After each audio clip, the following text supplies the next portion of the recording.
توجہ ہے کیا نہیں یہاں پر؟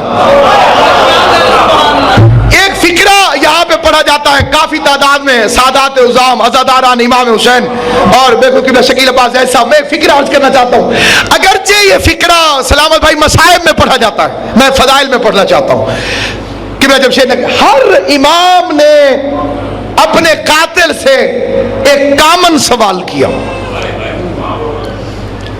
11 اماموں کے فکرے آن دی ریکارڈ ہیں، خدا بار میں کو سلامت رکھے اور ان کے ظہور میں جلدی کرے. آن دا ریکارڈ ہے ائمہ معصومین کے خاص سب یہ فکرے مشہور زمانہ امیر المومنین سے لے کر سرکار عسکری تک. ایک ہی فکرہ اور 11 معصومین نے اسے ریپیٹ کیا. 11 معصومین نے مسلسل ریپیٹ کیا اور کہا اپنے قاتل سے. کیا فکرہ ہے آپ کو یاد ہے؟ صرف میں یاد دلاؤں گا. کیا میں تیرا اچھا امام نہیں تھا؟ بظاہر بڑا عجیب فکرہ لگتا ہے. مولا علی ابن ملجم سے فرما رہے ہیں، امام حسن جودہ سے کہہ رہے ہیں تیرا اچھا شوہر نہیں تھا، تیرا اچھا امام نہیں تھا. کیا مطلب؟ قاتل کی بھی جرت نہیں ہوئی کہ کردار میں کوئی عیب نکال سکے. لوگ منصب پہ ریفرینڈم کرواتے ہیں، آل محمد اپنے کردار پر ریفرینڈم کرواتے ہیں، اپنے کردار پر ریفرینڈم. پھر یہ سوال پیدا ہوتا ہے جب امام کو معلوم تھا کہ یہ جودہ میری قاتل ہے تو آپ نے اسے شادی کیوں کر لی؟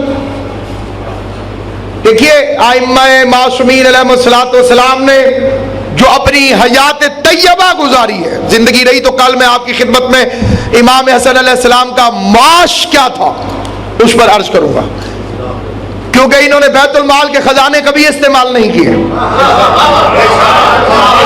طلحہ و زبیر نے ایک دن ووٹ دیا مولا کو اور اگلے دن آ کے بصرے کی گورنری کا سوال دل میں لیے ہوئے، ابھی زبان سے کہا نہیں تھا کہ مولا گورنر بنا دیں، دل میں تھا کہ کل ووٹ دیا ہے تو آج جائیں گے تو گورنری مل جائے گی.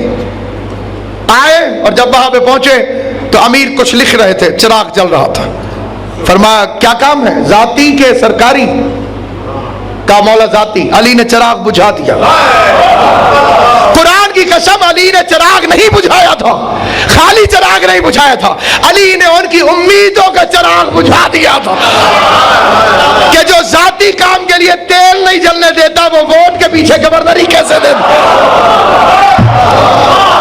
اور یہی وجہ ہے کہ جب ظاہری حکومت پر امیر تشریف فرما ہوئے، فرسٹ آرڈر، پہلا حکم معاویہ کو معزول کرتا ہوں.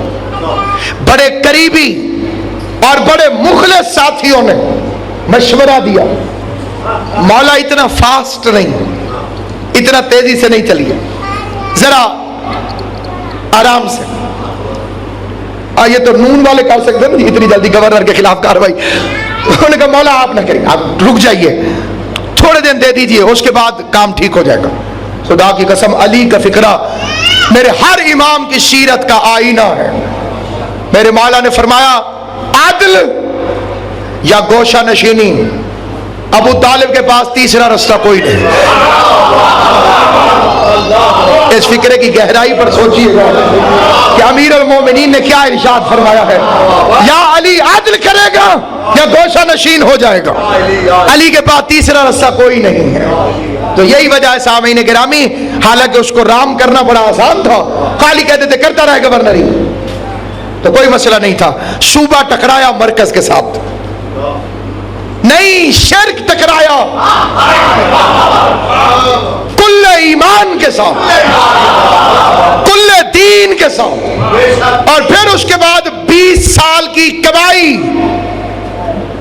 سرحد حکومت تو بجلی کا ٹیرف دے رہی ہے حکومت، اس نے 1 روپیہ نہیں دیا تھا 20 سال تک. ساری دولت جمع تھی اس کے پاس، وَجَمَعَ مَالَهُ وَعَدَّدَ. پھر اس کے لیے ایک دوسرا صلح کرنے میں خطرناک ترین جو خوف تھا وہ تھا سلطنت روم کے ساتھ معاویہ کا دفاعی معاہدہ. مسلمانوں کے مال میں سے 10 لاکھ دینار دے کر اس نے روم کے ساتھ ایک دفاعی معاہدہ کیا کہ اگر شام پر کوئی حملہ کرے گا تو روم اس کا ساتھ دے گا، دفاع کرے گا. تو اب اگر یہ جنگ ہو جاتی، امام حسن علیہ السلام شلو نہ کرتے تو رومیوں کے ہاتھوں مسلمان مارے جاتے. روم تیار کھڑا تھا حملہ کرنے کے لیے، اور رومیوں سے اس کے جو جائز ناجائز تعلقات ہیں وہ کثیر تعداد کے اندر موجود ہے کہ فرعون شام ایک مہینے ایک جہاز بھرا ہوا مسلمانوں کی بیٹیوں کا وہ اس کمینے رومیوں کو بھیجتا تھا. اور ایک مرتبہ جب پھر جہاز آتا تھا 3 مہینے کے بعد تو پھر دولت سے بھر کے خراج دیا جاتا تھا. یہ وہ وجہ ہے جس کی وجہ سے قسطنطنیہ کی لڑائی مومنین نے جا کے لڑی مسلمانوں نے، اور یزید شکار کھیلتا رہا، عیاشی کرتا رہا. بھوک اور پیاس کی وجہ سے ایوب انصاری جیسا بوڑھا صحابی قلعے کی دیوار کے باہر بھوک کی وجہ سے مر گیا، اور اس کی قبر آج تک ترکی کے اندر قسطنطنیہ کے اندر وہاں پہ موجود ہے. تو سامعین کرام قدر، یہ باتیں تاریخ میں چھپی ہوئی ہیں، بھول کے بھی کبھی یہ فکرہ نہ کہیے امام امن، یہ توہین امام حسن ہے. پھر امام حسین کو امام جنگ کیوں نہیں کہتے ہو؟ نہیں، امام نہ امن ہے نہ جنگ ہے، امام وحی الہی ہے. یہ وحی الہی ہے، جدھر خدا چاہتا ہے. یہ زمانہ سیکھے کہ آل محمد نے کس انداز سے کن حالات کے اندر، پہلا روم کا خطرہ اور دوسرا خطرناک ترین خطرہ سردار خرید لیے گئے. لوگوں کو کوفے والوں کے خط یاد ہیں، وہ خط کوئی نہیں بتاتا جو فرعون شام نے امام حسن کو بھجوائے تھے کہ یہ تیری فوج کے سالاروں کے خط ہیں. ایسا آدمی 8000 کی فوج پر کھڑا تھا امام کے لشکر میں، جو آگے کہتا تھا حسن میں تیرا ساتھ دوں گا اگر تو توبہ کر لے اور اپنے باپ پر تبرہ کر. تو بتائیے امام حسن کیا کرتے؟ رات کے وقت جب ایک بندے نے آگے کہا السلام علیکہ یا اذل المومنین، مخلص تھا، فکرہ سخت پڑھا اس نے، خدا اس کے معاملے کو معاف کرے.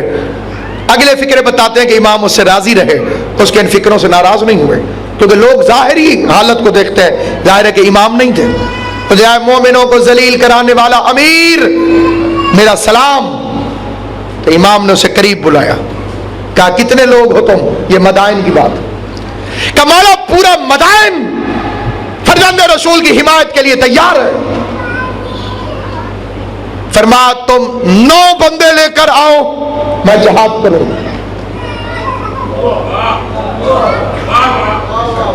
کیسے پتا چلے گا یہ 9 بندے مخلص ہیں؟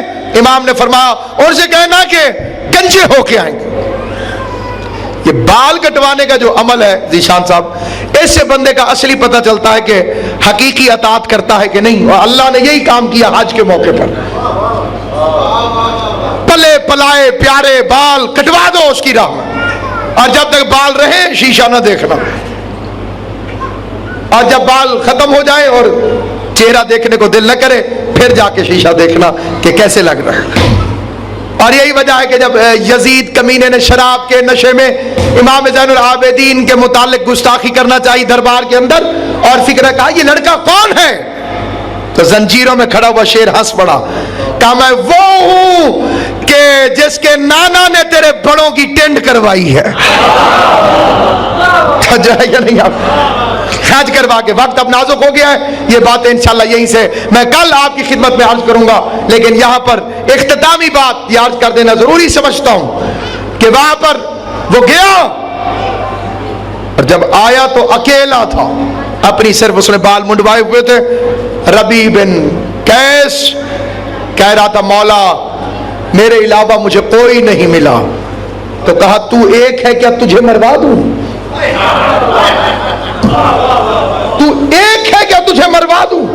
تو امام کی نگاہ میں جہاں شیعان علی کا تحفظ ہے، اور کل انشاءاللہ زندگی رہی تو میں اصلی ریفرنسز کے ساتھ سلو نامے کی شرائط بیان کروں گا.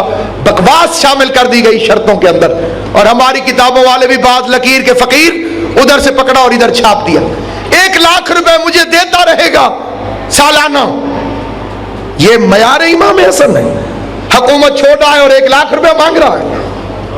یہ دنیا کو کہہ دیا کہ انہیں تو بس شادیاں چاہیے تھی, انہیں تو بس پیسہ چاہیے تھا, بس پیسہ دیتے رہو, میں شادیاں کرتا رہوں, انہیں حکومت سے کیا کام. یہ بنی امیہ کی سازش. اور آج کل کے زمانے میں ان باتوں کو عام کر دیا گیا. پہلی شرط تھی کتاب اور سنت رسول. صلح ہوتی انہی شرطوں پہ ہے جن پہ جھگڑا ہو. امام حسن نے اسے لکھوا لیا کہ نہ تیرا قرآن سے تعلق ہے نہ سنت رسول سے تعلق ہے. تو یہ ایک سب سے بڑی فتح ہے. ڈاکٹر پیام آدمی کے شعر پہ اکتفا ہوگی, آج مصائب نہیں ہوں گے. بالکل شب ولادت میں ہم پہنچ چکے ہیں. خدا آپ سب کو مبارک کرے. حضرت امام حسن علیہ الصلوۃ والسلام کے نزول پر نور کو ڈاکٹر پیام آدمی فرماتے ہیں توڑے ہیں تیری صلحوں نے باطل کے حوصلے, تو نے قلم سے کام لیا ذوالفقار کا. خدا بندہ محمد و اہل بیت محمد کے واسطے اس ذکر پاک کو اپنی بارگاہوں میں شرف قبولیت عطا. حضرت امام حسن علیہ الصلوۃ والسلام کی عزت و عظمت کا واسطہ جمیع مومنین و مومنات کے رزق میں برکت عطا. موت کے ڈر سے کیا ہم علی چھوڑ دیں, موت کے ڈر سے کیا ہم علی چھوڑ دیں, موت کے ڈر سے کیا ہم علی چھوڑ دیں.